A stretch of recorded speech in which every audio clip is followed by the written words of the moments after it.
పోలవరం ప్రాజెక్టులో కీలకమైన diaphragm wall నిర్మాణ నాణ్యత, భద్రతా ప్రమాణాలపై తీవ్ర అనుమానాలు వ్యక్తం చేస్తూ centre for liberty chairman A B Venkateswararao అధ్యక్షతన నల్లమోతు చక్రవర్తి శనివారం రాజమహేంద్రవరం బొమ్మూరులోని పోలవరం ప్రాజెక్టు అథారిటీ కార్యాలయంలో chief executive Sanjay Ora, chief engineering M Ramesh కుమార్లను కలిశారు.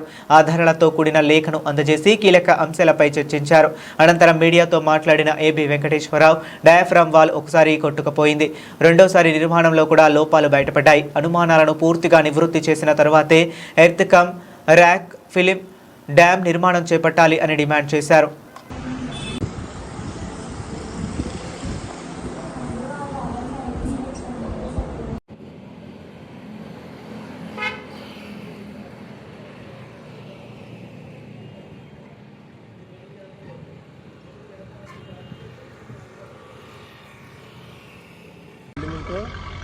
ఎస్పీ ఆఫీసు, పెరేడ్ గ్రౌండ్ అన్ని ఏం ఖాళీ లేదు, అంతా ఓపెన్గా ఉండేది. ఏరియా ఉంది, వెళ్ళిపోదాం పడితే.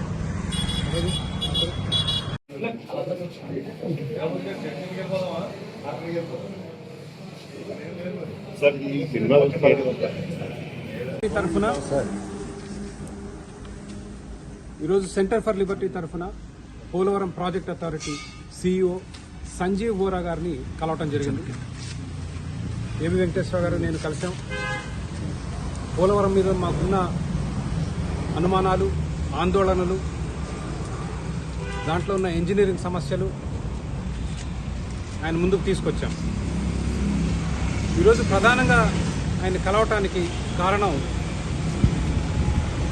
తెలంగాణలో మీ అందరికీ తెలిసిందే 1,50,000 కోట్ల రూపాయలతో కాళేశ్వరం ప్రాజెక్ట్ కట్టి అది ఈరోజు మూలపడ్డ పరిస్థితి. పోలవరం ఆంధ్రప్రదేశ్ జీవనాడి. ఈ ప్రాజెక్టు మొదటి డయాఫ్రామ్ వాల్ ఇప్పటికే ధ్వంసమైంది. ఈ ప్రాజెక్టులోని గైడ్ బండ్ మీ అందరికీ తెలిసిందే 2023 వచ్చిన వరదల్లో ధ్వంసమైంది. ధ్వంసమైన డయాఫ్రామ్ వాల్ రెండోసారి కడుతున్నారు. ఈ డయాఫ్రామ్ వాల్ రెండోసారి కట్టే దాంట్లో కూడా చాలా లోటుపాట్లు ఉన్నాయి. ఇది అంతర్జాతీయ నిపుణులు, అమెరికా నుంచి, కెనడా నుంచి వచ్చిన వాళ్ళ POE ప్యానల్ ఆఫ్ ఎక్స్పర్ట్స్ రాసిన నివేదికలు, CWC నివేదికలు, ఇవన్నీ ఆయన ముందుంచడం జరిగింది. ఫోటోలతో సహా డయాఫ్రామ్ వాల్ లోపాలను ఆయన ముందుంచాం. మా ఆందోళన ఆయనకు తెలియజేశాం. Polavaram project downstream diaphragm wall Godavari నది, ఉధృతమైన గోదావరి నదిని అడ్డుకట్టగా నిలబడేది. అదే బలహీనంగా ఉంటే దాని కింద ఉండే లక్షలాది ప్రజల సేఫ్టీకి సంబంధించిన విషయం. ప్లస్ పోలవరం ప్రాజెక్టులో ఇందాక చెప్పినట్లు మొదటి డయాఫ్రామ్ వాల్, ప్రస్తుతం ఉన్న గైడ్ బండ్ ఇప్పటికే ధ్వంసం అయ్యాయి. దీంట్లో చాలా సమస్యలు ఉన్నాయి. అది ఆయన ముందుకు తీసుకెళ్ళాం. ఆయన సానుకూలంగా స్పందించారు. ఆయన ఈ మధ్య PPA CEOగా వచ్చారు కాబట్టి ఆయన కొంత సమయం పడుతుంది విషయం అవగాహన చేసుకోవడానికి. దాని కొన్ని పరిష్కారాలు మేము ఆయనకు సూచించడం జరిగింది. ఆ పరిష్కారాల గురించి ఏబి వెంకటేశ్వర గారు మాట్లాడమని కోరుతున్నాం.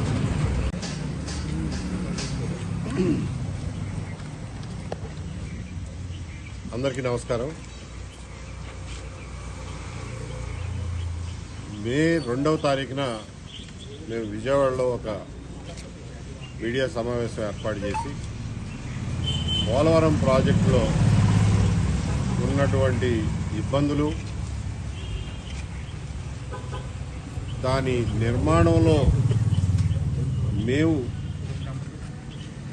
అధికారిక పత్రాల ద్వారా గమనించినటువంటి నిర్మాణ లోపాలు, వీటన్నిటినీ చాలామంది ఇరిగేషన్ ఇంజనీర్లు, ఎక్స్పర్ట్లతో మాట్లాడిన తర్వాత గంట సేపు వివరంగా ఆ రోజున పత్రికా సమావేశంలో ప్రతి విషయాన్ని ఎక్స్ప్లెయిన్ చేశాం.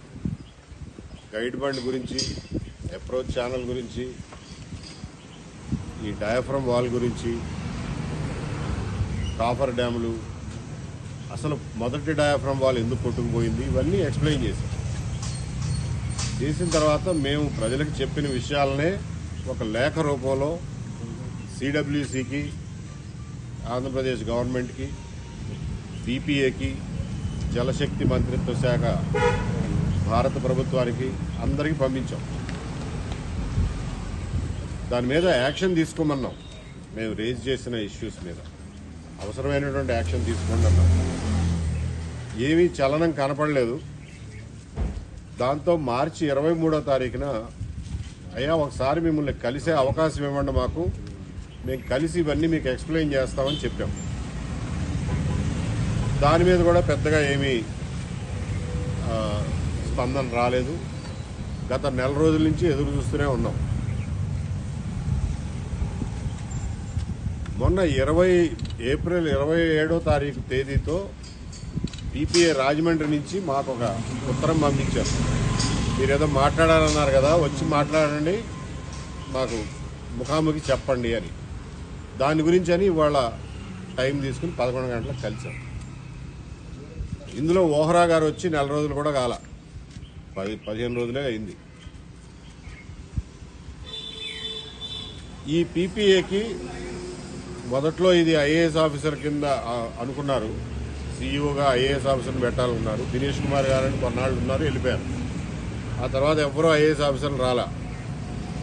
9 సంవత్సరాల పాటు పీపీఏ ఇన్ఛార్జీల ఆధ్వర్యంలో నడిచింది.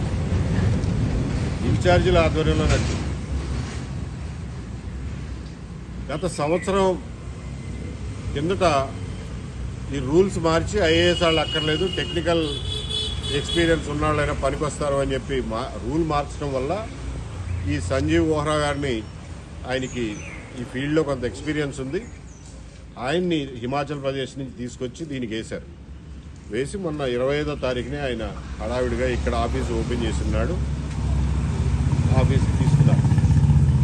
కాబట్టి ఆయనకి ఇందులో కొన్ని ఇబ్బందులు ఉన్నాయని తెలుసు, కానీ ఎగ్జాక్ట్గా ఏంటన్నది ఆయనకి తెలియదు పాపం. అవన్నీ మేము ఓపికగా వాళ్ళు ఎక్స్ప్లెయిన్ చేసి చెప్పేవాళ్ళకి. మనం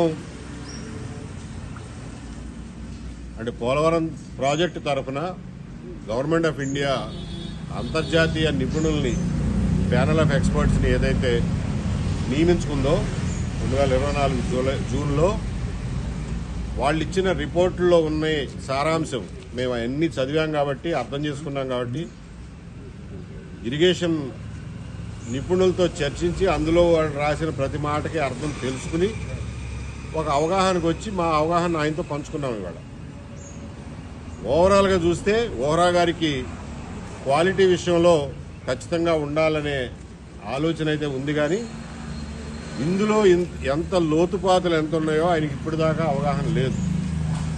కొంత ఉంది, పూర్తి అవగాహన లేదు. మాకు తెలిసినవన్నీ మేము చెప్పాము, ఆయన నోట్ చేసుకున్నారు. లేదండి మాకు కూడా ఇది ప్రెస్టీజియస్ ప్రాజెక్టు, మేము క్వాలిటీ విషయంలో పొరపాటు జరగకుండా చేస్తామని చెప్పి, మాకైతే ఆయన ఇంటెన్షన్ మీద, ఆయన ఉద్దేశాల మీద నమ్మకం ఉంది. కాకపోతే ఇందులో ఒక చిన్న ప్రాబ్లం ఏంటంటే, ఈయన మాట ఎంతవరకు సాగుతుందో మనకు తెలియదు. ఒక పక్కన ఉన్నదేమో హేమాహేమీలు, కాంట్రాక్టర్లు, పెద్ద వాళ్ళు ఉన్నారు. కాబట్టి ఈయన మాట ఎంతవరకు సాగనిస్తారో తెలీదు. మేము ఖచ్చితంగా ఒకటి చెప్పేది ఏంటంటే, ఈ మధ్యన కాళేశ్వరం ప్రాజెక్టు దెబ్బతిన్న తర్వాత, దెబ్బతిని కూడా ఇప్పుడు దాదాపు 2 ఏళ్ళు దాటిపోయింది. 23 అక్టోబర్లో దెబ్బతిన్నట్టుగా గమనించారు. రాజకీయాల్లోకి పోతే ప్రాజెక్టులు ఒకళ్ళనొకళ్ళు వేలెత్తి చూపించుకోవడం తప్ప అసలు కారణం ఏంటనేది తెలుసుకోవడం చాలా కష్టం. ఎందుకంటే అదంతా టెక్నికల్ విషయాలు ఉంటాయి. తెలిసి తెలవనోడు ప్రతివాడు వచ్చి యూట్యూబ్లోనూ కెమెరాల ముందు ఇష్టం వచ్చినట్టు మాట్లాడటంతో ప్రజలు కన్ఫ్యూజ్ అయిపోతారు.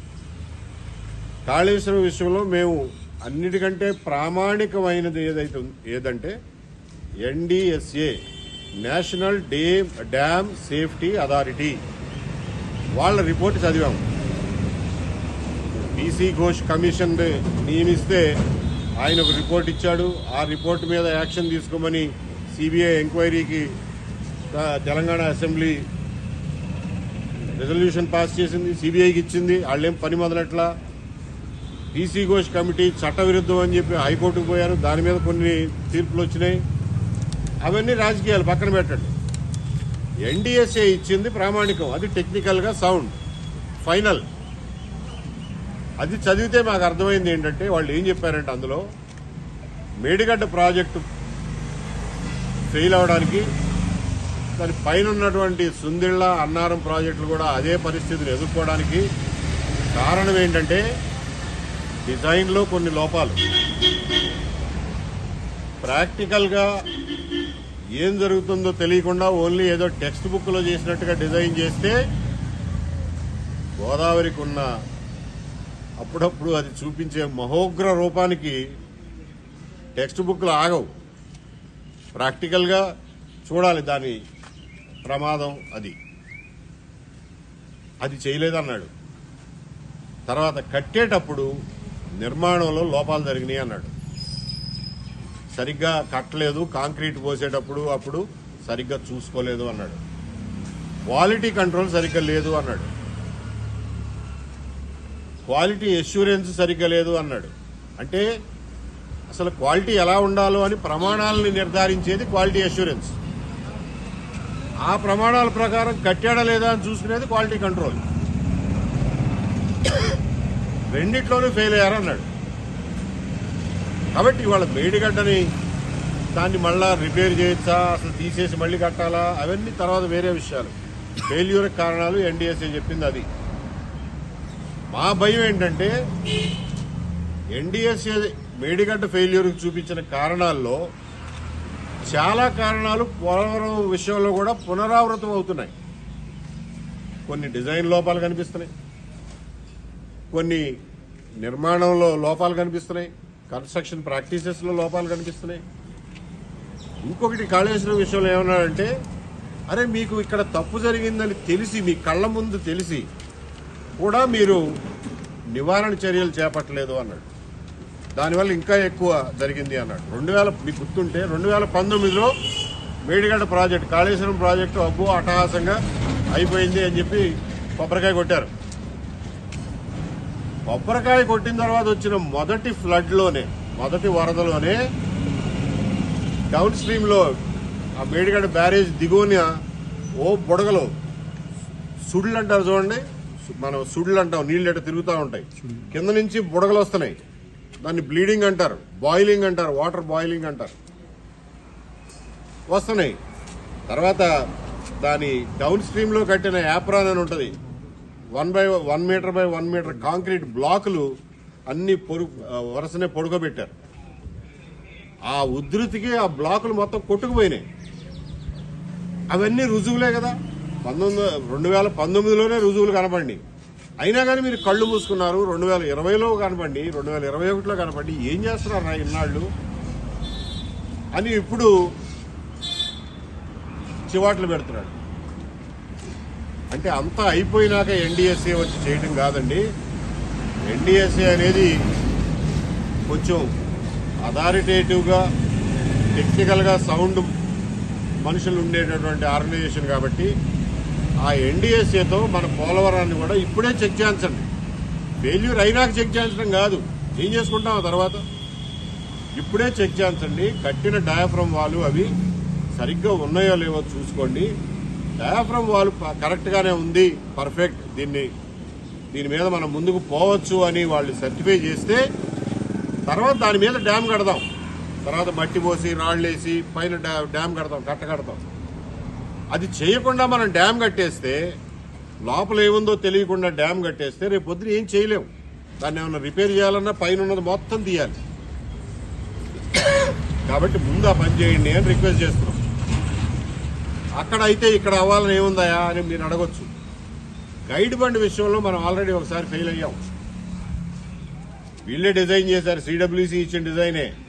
మన గవర్నమెంట్ ఆఫ్ ఆంధ్రప్రదేశ్ జలవనరుల శాఖ ఇచ్చినటువంటి గ్రౌండ్ రిపోర్ట్, అంటే నేల ఎట్లుంది, అందులో ఇసుక ఎంత ఉంది, మట్టి ఎంత ఉంది, ఎన్ని పొరల్లో ఇసుక ఉంది, ఎన్ని పొరల్లో మట్టి ఉంది, ఎంత మందాన ఉంది, అదంతా గ్రౌండ్ డేటా ఇచ్చింది మనం. దాన్ని బేస్ చేసుకుని సిడబ్ల్యూసీ వాడు డిజైన్ ఇచ్చాడు. వాళ్ళు ఇచ్చిన డిజైన్ ప్రకారం కట్టామంటారు మెగా ఇంజనీరింగ్. మొత్తానికి గైడ్ బండ్ పాడైంది. ఇప్పుడు ఎవరు కారణం దీనికి అని అడిగితే ఒకళ్ళు సమాధానం చెప్పండి. ఒకళ్ళు వేలు చూపించుకుంటున్నారు. ఇది రేపొద్దున జరగకూడదు కదా పోలవరం విషయంలో. అందుకని ఒక సింగిల్ ఏజెన్సీతో మీరు దాని క్వాలిటీ మేము బల్లగుద్ది చెబుతున్నాం, దీనికి ఏం డోకా లేదు అని చెప్పి చెప్పించండి. దానిపైన కట్టుకుంటా పోండి. 4 నెలలు ఒక సీజన్ లేట్ అయినా పర్వాలేదు. పుష్కరాలకి వచ్చేవాళ్ళు పోలవరం పోరు. పుష్కరాలకి పోలవరంకి ఏం సంబంధం లేదు. పుష్కరాలే, పోలవరమే. పుష్కరాలు ప్రతి 12 సంవత్సరాలకి ఒకసారి వస్తాయి. పోలవరం మళ్ళీ రాదు, ఒక్కసారే కట్టగలం. దానికి ఏమాత్రం 5 పైసలు అనుమానం ఉన్నా కానీ ఆ అనుమానం తీర్చుకుని ముందుకెళ్లాల్సిన అవసరం ఉంది పోలవరం విషయంలో.